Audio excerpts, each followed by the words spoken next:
Ada apa antara Presiden Prabowo, konglomerat, dan anjloknya Bursa Saham Indonesia? Kompas Bisnis tanya ke Alfred Taenggolan, analis dan praktisi saham Praus Capital. Selamat pagi Pak Alfred, apa kabar?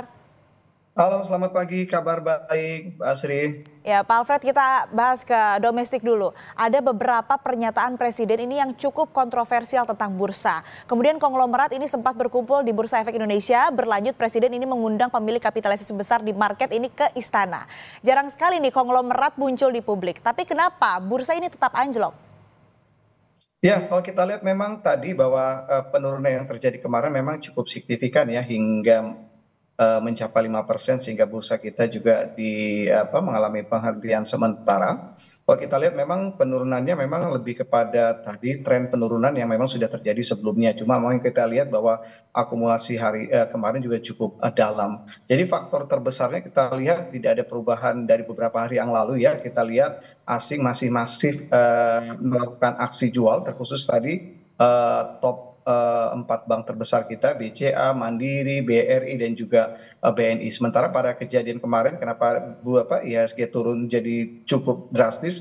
Karena faktor tadi minat belinya tidak cukup banyak, sehingga tadi ketika ada aksi jual yang besar itu yang membuat harga turun semakin dalam, sehingga membuat itu koreksi IHSG juga semakin besar. Jadi kalau kita lihat, kalau mencermati tadi kita breakdown dasar kenapa terjadi aksi jual, mungkin masih tetap sama ya, ada isu-isu besar yang menjadi concern dari asing, tidak lepas juga dari faktor global. Justru yang menjadi pertanyaan tadi adalah ternyata minat beli dari domestik sendiri tidak cukup besar sehingga tidak mampu menahan penurunan harga akibat aksi jual yang cukup tinggi dari investor asing tersebut. Dan kalau ini kita lihat memang karena faktor juga hampir sama ya, kita lihat memang bahwa kekhawatiran pasar memang bisa ada dua respon, bisa aksi jual dan tadi wait and see. Jadi ketika terjadi wait and see, tidak ada minat beli, juga ini juga menjadi kontribusi penurunan indeks, terkhusus ketika terjadi aksi jual. Jadi kalau kita lihat memang tadi respon lebih kepada tadi investor khususnya domestik yang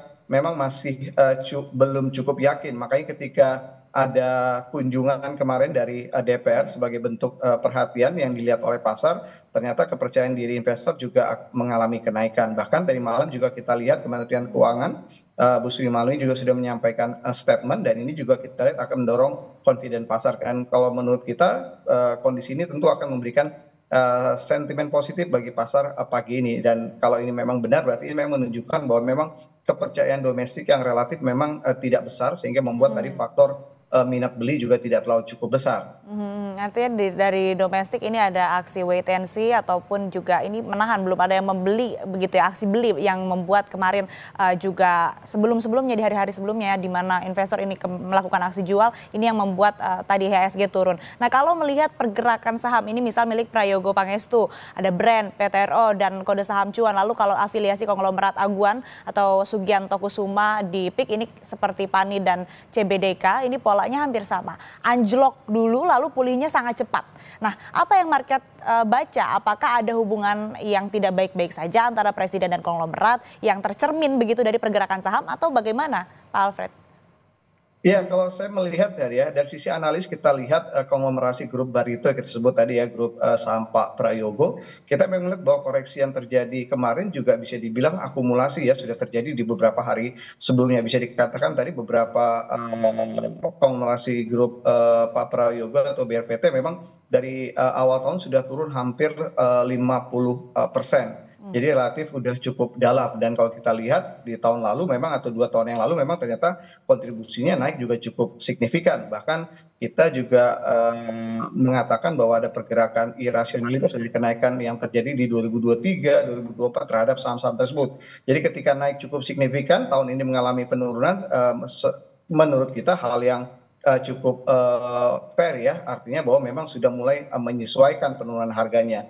Jadi kalau kita melihat tadi kepada beberapa pertemuan atau kejadian atau event tadi, mungkin relasinya tidak cukup banyak terhadap pergerakan harga saham ya. Jadi kalau kita lihat memang pergerakan saham empat konglomerasi grup Barito memang bisa dibilang sudah terjadi trennya memang dari awal tahun kemarin, sehingga kita katakan bahwa kejadian yang terjadi pada perdagangan kemarin untuk konglomerasi grup Barito lebih kepada dampak ikutan ya. Kalau kita lihat kemarin memang drive penurunan IHSG terbesar itu dipimpin oleh perbankan.